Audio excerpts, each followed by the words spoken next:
안녕하십니까. 분당 서울대학교 병원 정형외과의 이영균입니다. 지금 이 시간에는 골다공증에 대해 얼마나 알고 계십니까? 라는 주제로 여러분들과 함께 나눠보도록 하겠습니다. 먼저 골다공증이라고 하면 흔히 정의상으로는 다음과 같이 정의를 낼 수가 있습니다. 골 강도가 감소해서 골절의 위험이 증가하는 골격계 질환이고, 이 뼈의 강도는 골 밀도와 골질 두 가지가 다 감소하는 그런 상태가 되겠습니다. 정의상으로 보면 굉장히 이해하기가 어렵고 쉽게 와닿지 않을 수가 있는데요. 그림에서 보시는 것처럼 왼쪽 그림에 비해서 오른쪽 뼈에 구멍이 많아지고 더 커지는 그런 상태가 되겠습니다. 이런 골다공증은 피부에 주름이 많아지고 이제 주름살이 많이 생기는 그런 노화 현상과 같은 그런 노화 현상 중에 하나가 되겠습니다. 그래서 쉽게 다시 한번 말씀드리면 나이가 드시면서 노화 현상의 하나로 뼈의 강도가 약해지면서 작은 충격, 약한 외상으로도 골절이 쉽게 발생할 수 있는 그런 골격계 질환이다라고 이해하시면 되겠고, 이때 골절이 발생하기 쉬운 곳으로는 척추골절, 그리고 넘어지면서 손으로 짚을 때 발생하는 손목골절, 그리고 대퇴경부나 대퇴골의 전자부에 생기는 고관절 골절, 이렇게 세 군데에 흔히 발생하게 되겠습니다.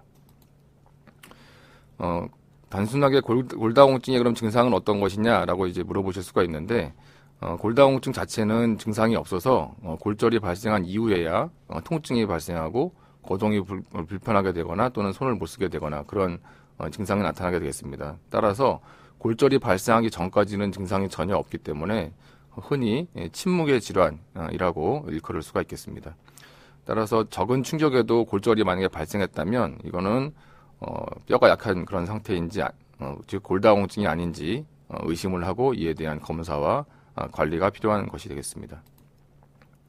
이러한 골다공증은 최근 우리나라의 노인 인구가 많이 증가되고 또 평균 수명도 증가되면서 이런 골다공증 환자 또한 많이 증가하고 있습니다.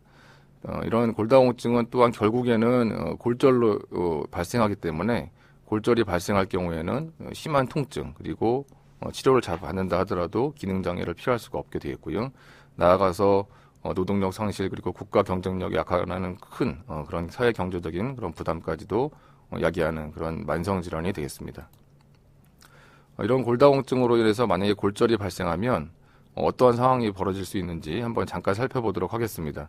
대표적으로 척추, 고관절, 손목에 발생할 수가 있다고 말씀을 드렸는데, 척추골절이 발생할 경우에는 허리가 앞으로 구부러들고 키가 줄어드는 그런 상황이 되겠고, 그 증상이 심할 경우에는 심장이나 폐 또는 내부장기 등을 압박할 수가 있어서 숨이 쉽게 차는 그런 상황에 초래되게 되겠습니다.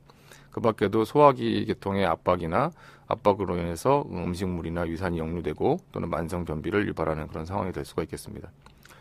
고관절 골절의 경우에는 이제 엉덩방아 찌거나 넘어지면서 발생하게 되는데, 골절 이후에 합병증으로 인해서 사망률이 굉장히 높은 그런 골절이 되겠습니다. 골절 후 6개월 내에 사망할 확률이 30%까지 이르게 되고, 수술을 하고 치료로 잘 회복한다 하더라도 정상으로 돌아오는데 거의 1년에 가깝게 걸리는 시간이 걸리겠습니다. 또한 수술을 받고 회복을 하더라도 다치기 전에 그런 보행 능력을 회복하는 것이 굉장히 어려운 그런 골절이 되겠습니다. 손목 골절의 경우에는 이제 골다공증 있으신 분들이 넘어지면서 손을 짚을 경우에 발생하는 골절로서 수술로서 대부분 치료를 해야 되는 경우도 상당히 많은 것으로 알려져 있고, 수술 치료 후에도 뼈가 이제 잘 안 붙는 그런 경우도 있을 수가 있습니다. 이런 골다공증을 어떻게 진단하느냐 이제 궁금해하실 텐데, 골다공증을 진단하기 위해서 사용하는 방법은 골밀도를 측정하는 방법이 있습니다. 그래서 이 골밀도를 측정을 해서 T스코어, 흔히 얘기하는 T 점수를 평가를 해서 그 T 점수가 마이너스 2.5 점수, 마이너스 2.5보다 낮은 이하인 경우에는 저희가 골다공증이라고 진단을 내리게 되겠습니다. 그래프에서 보시는 것처럼 나이가 증가하면서 이런 T스코어, T 점수가 점점 하강을 하게 되고, 이것이 마이너스 2.5보다 아래로 내려가면 골다공증이라고 진단을 하게 되겠습니다. 그러면 앞으로 몇 가지 질문을 통해서 여러분들께서 이렇게 골다공증에 대해서 얼마나 알고 계신지 한번 살펴보도록 하겠습니다. 자, 다음의 질문이 맞을까요? 대부분의 사람은 30세 이후에 골량이 증가한다. 앞서 보여드렸던 그 그래프를 이제 골밀도 검사 결과지를 가지고 이제 보여드리도록 하겠습니다. 보시면 아래쪽에 나이 연령대 20대, 30대, 40대 쭉 나이가 들면서 이 곡선이 점점 좀 낮아지고 있습니다. 보시면 30대, 40대, 50대를 지나면서 점점 좀 낮아지고 50대 이후에 급격하게 낮아지는 것을 알 수가 있어서 30세 이후에 골량이 증가한다 이 말은 틀린 것이 되겠습니다. 30세 이후에는 골량이 감소하는 것이 되겠습니다. 말씀드린 대로 피부에 주름살이 생긴 것 같이 골다공증은 노화 현상이기 때문입니다. 자, 다음은 뼈가 형성되는 가장 중요한 시기는 9세에서 17세 사이이다. 흔히 얘기하는 청소년기가 되겠는데요. 이 시기에 뼈가 형성되는 가장 중요한 시기다. 이 말씀은 맞는 말이 되겠습니다. 청소년기에 가장 뼈가 강한 그런 상태가 되고 그 이후에 20대, 30대 이후에는 점차 감소하게 되기 때문입니다. 자, 다음은 정상적으로 폐경 이후에 급격히 골소실이 일어난다. 이 말이 맞을까요? 이 같은 그래프에서 확인해 볼 수가 있습니다. 우리나라의 평균 폐경 연령이 보통 한 50세 정도로 알려져 있습니다. 그래서 50세 이후에 보시는 바와 같이 그래프의 기울기가 급격하게 감소하는 것을 보실 수가 있습니다. 그래서 폐경 이후에 급격히 골소실이 일어난다 하는 말은 맞는 말이 되겠습니다. 다음은 조기 폐경은 골다공증 위험을 증가시키지 않는다. 이 말이 맞는 말일까요? 자, 조기 폐경이라 하면 여성분들의 경우 40세 이전에 폐경이 되는 그런 경우를 조기 폐경이라고 저희가 정의를 할 수가 있습니다. 이 그래프에서 마찬가지 저희가 알 수가 있습니다. 폐경이 일어나는 보통 평균 나이 50세 이후부터 이제 골 감소가 이제 진행이 되게 되는데 이 감소되는 시점이 조기 폐경의 경우에는 40대 이전에 시작하기 때문에 더 이른 나이부터 급격하게 기울기가 내려가기 때문에 골다공증이 조금 더 빠른 나이에 초래되게 되어 있습니다. 자, 다음은 약간 어려울 수 있는데요. 50세 이상 여성의 60%가 자녀 생애 동안 골다공증성 골절을 경험한다. 50세 이상 여성에서 약 60%가 돌아가시기 전에 골다공증성 골절, 앞서 말씀드린 척추, 손목, 고관절 골절 중에 한 군데 이상을 골절을 경험할 가능성이 있다. 그런 의미가 되겠습니다. 네, 저희가 건강보험 심사평가원 자료를 가지고 분석을 해본 결과 50세 이상 여성의 경우에는 약 59.5%, 거의 60%에 해당하는 인구에서 돌아가시기 전에 앞서 말씀드린 척추나 고관절, 손목 골절 중에 한 군데를 골절을 경험하는 것을 알 수가 있어서 우리나라에서 50세 이상 여성의 60% 이상이 60% 정도가 돌아가시기 전에 이런 골다공증성 골절을 경험할 가능성이 있다 하는 것을 기억해 주시면 좋겠습니다. 자, 다음은 남자도 골다공증에 걸릴 수 있다. 이 말이 맞을까요? 네, 저희가 좀 시간이 지나긴 했는데 국민건강영양조사를 했고 50세 이상에서 그런 골밀도 검사를 시행을 해서 T점수를 조사해서 골다공증이 얼마나 있는지 조사를 한 적이 있습니다. 이것이 보면 여성의 경우에는 한 30%에서 이제 골다공증이 있었고요. 남성의 경우에는 5% 정도로 여성보다는 훨씬 적긴 적지만 남성도 마찬가지로 골다공증이 생길 수 있다라는 것을 기억을 해주시면 되겠습니다. 이 남성과 여성에서 이제 돌아가시기 전에 50세 인구에서 골다공증성 골절이 얼마나 발생할 위험이 있는지 이제 부위별로 본 것인데요.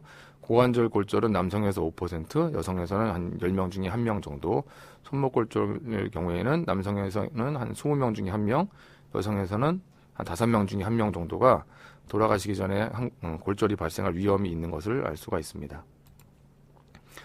이러한 골다공증성 골절이 발생할 경우의 문제는 뭐냐면 골절로 인해서 통증과 일상생활을 회복하는 것도 문제지만 골절 이후에 돌아가시는 경우가 꽤 높다는 것입니다. 고관절 골절 이후에 남자, 여자 사망률이 한 1년에 남자의 경우에는 한 20%, 여성의 경우에는 한 10% 내지 15% 정도가 돌아가실 위험이 있다는 것을 이 연구를 통해서 알 수가 있고요. 척추 골절에서도 약간 고관절 골절보다 낮긴 하지만 마찬가지로 남성에서 1년에 돌아가실 확률이 한 10% 내지 15%, 여성의 경우에는 한 5%에서 7% 내외에서 골절 이후에 사망할 확률이 있는 것을 아실 수가 있습니다. 자, 다음은 골다공증은 예방할 수 있는 방법이 있다. 이 말이 맞을까요? 네. 운동요법이나 식이요법 또는 약물 등을 사용을 해서 골다공증을 충분히 예방할 수 있는 그런 병이 되겠습니다. 자, 다음은 체중이 적게 나가는 여성이 골다공증의 위험이 더 높다. 이 말이 맞을까요? 자, 그림에서 보시는 것처럼 마른 여성과 이제 약간 좀 체중이 좀 많이 나가는 그런 여성이 있습니다.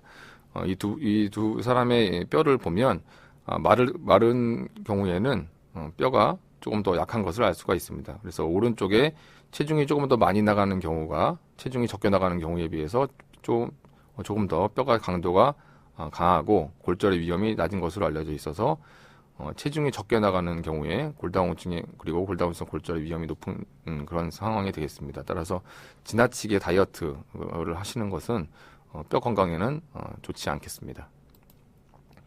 자, 신체적 활동이 골다공증의 위험성을 증가시킨다. 말이 조금 어렵게 다가오실 수 있을지 모르겠는데요. 신체적 활동, 운동 같은 걸 얘기하는 거죠. 운동할 경우 뼈가 약해질 수 있다. 그런 문장이 되겠는데, 보시면 많이 사용하는 쪽 다리와 그다음에 잘 사용하지 않고 오랫동안 이제 이렇게 캐스트나 이렇게 고정을 오랫동안 했던 경우에 이제 비교한 그런 경우가 되겠습니다. 겉으로 봐도 근육이 왼쪽에 비해서 오른쪽에 근육이 많이 약해져 있죠. 이쪽이 잘 사용하지 않은 그런 쪽임을 알 수가 있고, 실제 뼈의 경우에도 잘 사용하지 않은 경우에 뼈에 이렇게 보시면 구멍이 많이 나 있는, 사용하지 않으로 인해서 뼈가 오히려 약해지는 그런 것을 알 수가 있습니다. 따라서 신체적 활동을 적당하게 많이 하면 많이 할수록 뼈의 강도를 증가시킬 수 있는 그런 효과가 있습니다. 그래서 움직이지 않고 신체적 활동을 많이 하지 못하면 못할수록 뼈는 점점 더 약해지고 골절의 위험이 올라간다라고 이해하시면 되겠습니다. 자, 운동도 여러 가지가 많이 있을 수가 있는데요. 걷는 것은 뼈 건강에 효과적이다. 이 말이 맞는 말일까요? 네, 운동을 통해서 뼈 건강을 도모하는 그런 여러 가지 연구들이 많이 있었는데요. 걷는 것 자체만으로는 뼈 건강에 크게 효과가 충분하지 않은 것으로 알려져 있습니다. 그래서 걷는 것 자체만으로 뼈의 강도를 증가시키고 골다공증을 이제 치료하기는 부족하지 않은 것으로 알려져 있습니다. 그래서 단순히 걷는 것 이외에 여러분께 권고할 수 있는 운동으로는 어느 정도 저항이 되는 저항성 운동을 말씀드릴 수 있을 것 같습니다. 그래서 근력을 증가시킬 수 있을 정도의 운동, 그리고 근육량을 증가시킬 수 정도의 운동이 되겠습니다. 하지만 물론 이제 환자분에 따라서 상황이 다를 수가 있기 때문에 너무 무리하면 근육에 손상이 될 수가 있고 하기 때문에 나이와 개별적인 운동 능력 등을 감안을 해서 본인이 할 수 있는 운동 범위 안에서 어느 정도의 저항성이 있는 저항성 운동을 하는 것을 권고해 드립니다. 또 한 가지 추천해 드릴 만한 운동은 안정성, 균형 감각을 강화시킬 수 있는 그런 운동이 되겠습니다. 뼈가 약해지면서 이제 골다공증이 생기고 골절이 생기는 것도 있지만 균형 감각이나 이런 균형 능력이 저하되면서 미끄러지거나 넘어지면서 이제 충격으로 인해서 골절이 발생하는 수도 있기 때문에 이러한 것들이 안정성을 강화시키는 그런 운동들이 도움이 되겠습니다. 자, 그럼 다음 높은 수준의 운동이 뼈를 튼튼하게 한다. 이 말이 맞는 말일지 한번 보겠습니다. 자, 여러 가지 운동들이 있습니다. 여기서 높은 수준이라고 약간 두리뭉실하게 말씀드리긴 했지만 뼈 건강에 도움이 되는 대표적인 운동으로 다음과 같이 점핑, 호핑, 하이 임팩트, 에어로빅 엑서사이즈 이렇게 영어로 되어 있긴 한데 쉽게 해서 제자리 뛰기나 가볍게 조깅하는 정도만으로도 뼈의 건강을 이제 도모하는데 큰 도움이 될 수가 있겠습니다. 물론 단회성 한 번이나 두 번 정도의 한두 번의 운동으로 이것이 도움이 되는 것이 아니라 꾸준히 지속적으로 규칙적으로 운동을 하시는 것이 뼈 건강에 큰 도움이 되겠습니다. 그래서 어느 정도 저항성이 있으면서 그다음에 이제 하중에 있는 그런 운동을 하시는 것이 도움이 되겠습니다. 다음과 같이 몇 가지 예를 들어서 그림으로 나타났는데요. 좀 빨리 걷는다든가 아니면 제자리에서 달리기를 하든가 아니면 이제 조깅 같은 걸 할 수가 있겠고요.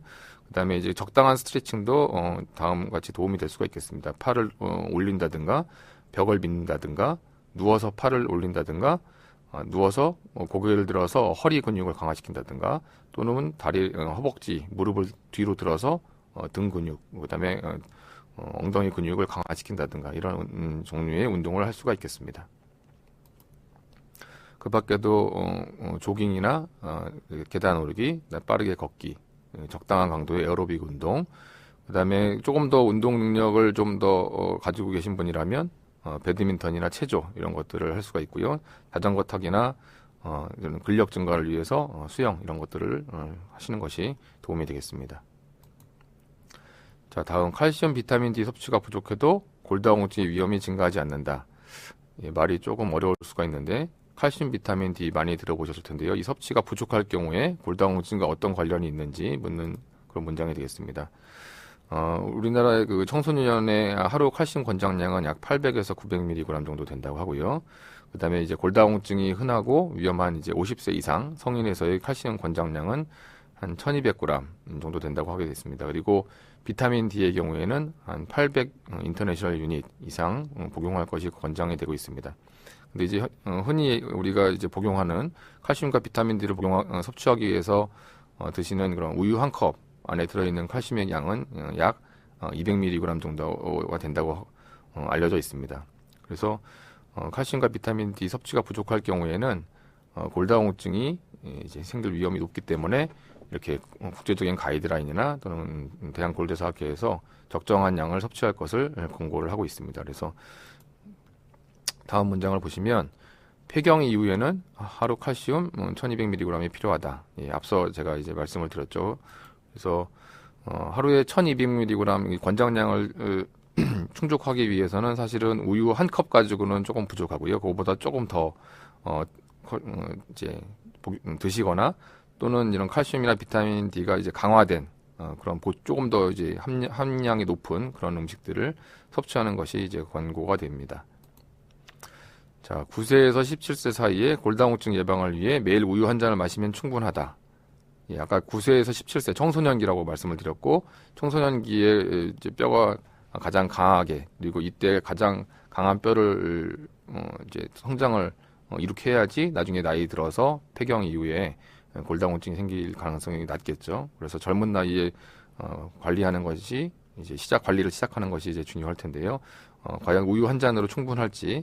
앞서 말씀드린 대로 우유 한 컵 정도에는 한 200mg 정도밖에 들어가 있지 않기 때문에 한 잔 가지고는 한 컵 가지고는 부족할 수가 있습니다. 그래서 한 하루 3잔 이상 이제 복용하는 것이 그러니까 마시는 것이 중요하겠습니다. 그 밖에도 이제 어떤 음식을 통해서 칼슘이나 비타민 이런 것들을 복용하는지 이제 궁금하실 수가 있는데 대표적으로는 유제품에 아시는 것처럼 칼슘이 많이 들어 있습니다. 그 밖에 생선이나 해조류에도 많이 있고요. 녹황색 야채에도 이제 칼슘 섭취를 통해서 그래서 이제 드실 수가 있습니다. 비타민 D의 경우에는 조금 이제 평상시 드시기 어려운 여러 가지 이제 음식들이 있는데요. 생선이나 달걀 노른자에도 있고 흔히 섭취하기 이제 쉬운 것으로는 이제 버섯에 많이 함유가 되어 있다고 합니다. 그 중에서도 이제 흔히 얘기하는 그런 모기버섯, 탕수육에 들어있는 그런 버섯 종류죠. 그래서 그런 버섯에 비타민 D가 많이 들어 있으니까 그런 것들을 통해서 섭취를 하는데 도움이 될 수 있습니다. 자, 다음 이제 생활 습관 중에서 커피를 많이 마시면 골다공증의 위험이 증가한다. 자, 이 말이 맞을까요? 자, 카페인은 칼슘의 체내 흡수를 제어하기 때문에 보통 저희가 이제 3잔 이상 마시면 뼈 건강에 안 좋다라고 말씀을 드립니다. 뭐 한 잔 정도야 뭐 괜찮겠지만 3잔 이상 드시는 것은 피하시는 것이 좋겠습니다. 자, 다음은 이게 오타가 났는데 알코올 섭취는 골다공증과 상관없다. 자, 알코올 섭취와 골다공증은 어떤 상관이 있을지. 알코올을 과도하게 섭취할 경우에는 이제 칼슘의 체내 흡수를 저해하고 골밀도를 감소시키는 그런 효과가 있기 때문에 3잔 이상, 흔히 이제 간단하게 얘기하면 3잔 이상 마실 경우, 매일 드실 경우에는 뼈 건강에 굉장히 안 좋다, 안 좋은 영향을 준다 이런 것을 이해하시면 좋겠습니다. 과도한 알코올은 뼈에 안 좋다 이해하시면 되겠고요. 흡연과 골다공증의 위험은 어떨까요? 흡연할 경우에 골다공증의 위험을 증가시키지 않는다. 흡연도 마찬가지로 뼈에 안 좋습니다. 뼈를 튼튼하게 만드는 그런 여러 가지 세포들의 영향을 줘서 골밀도를 감소시키고 골절의 위험이 1.5배 이상 증가시키는 것으로 알려져 있어서 흡연하는 것은 안 좋겠습니다. 뼈에 해로운 것을 잠깐 요약해서 말씀드리면 흡연, 음주, 과다한 카페인과 짜게 드시는 생활 습관은 뼈에 안 좋습니다. 그래서 이러한 것들을 하고 계시는 경우가 있으면 줄이거나 과감하게 끊으시는 것이 좋겠습니다. 자, 골다공증의 가족력이 골다공증 위험 요인은 아니다. 이 말이 맞는지. 자, 골다공증은 가족력이 상당히 연관이 있습니다. 그래서 한 40 내지 80%에는 유전적 인자가 되어 있는 것으로 되어 있어서 혹시 부모님 중에서 골다공증이 있거나 골다공증성 골절을 경험한 그런 가족력이 있는 경우에는 본인도 이런 골절 위험이 2배 이상 증가하는 것으로 되어 있습니다. 자, 골다공증은 발생 후에 치료 방법이 있다. 이 말이 맞는지요? 자, 예. 골다공증을 진단을 하고 그다음에 예방을 하고 치료할 수가 있습니다. 그래서 여러 가지 앞서 말씀드린 생활 습관이나 식이요법, 운동 이런 거 이외에도 다음과 같이 여러 가지 약물을 통해서 골다공증을 치료하고 예방할 수가 있겠습니다. 어떤 사람이 골다공증 검사를 받아야 하는지 말씀을 잠깐 다시 요약을 말씀드리면 폐경 나이가 좀 빠르셨던 경우, 생활 습관에서 술이나 담배를 많이 피시는 경우, 평상시에 운동이 부족한 경우, 그다음에 이제 다이어트를 심하게 하시거나 영양 섭취가 부족한 경우, 그다음에 체중이 평균보다 적게 나가시는 경우, 또는 그다음에 본인이나 부모님이 골절에 과거력이 있었던 경우, 또는 뼈를 약하게 하는 몇 가지 약제들이 있습니다. 이제 그런 약제들을 장기간 복용할 경우에는 골다공증이 있는지 여부를 검사를 통해서 확인을 해야 되겠습니다. 어떻게 검사를 하고 어떻게 진단을 하는지 진단 기준은 아까 처음에 제가 말씀을 드렸는데 가까운 병원이나 이제 의원을 가시면 다음과 같이 골밀도 촬영기가 있습니다. 그래서 올라가서 잠깐 15초 내지 30초 정도 검사를 하고 내려오시면 다음과 같은 검사 결과지를 얻고 이 결과지를 판독을 해서 골다공증이 있는지 여부를 확인할 수가 있고요. 어떤 약을 어떻게 먹어야 하나, 약 종류가 굉장히 많이 나와 있고 과거에 나와 있던 여러 가지 약제들이 있고 이외에도 현재에도 새로운 약들이 계속 지속적으로 개발되고 이제 사용되고 있습니다. 그래서 이런 약제들을 적당하게 선택적으로 이제 사용을 할 수가 있겠습니다. 그리고 골다공증 약을 꼭 먹어야 하나 지금 생각하실 수가 있는데요.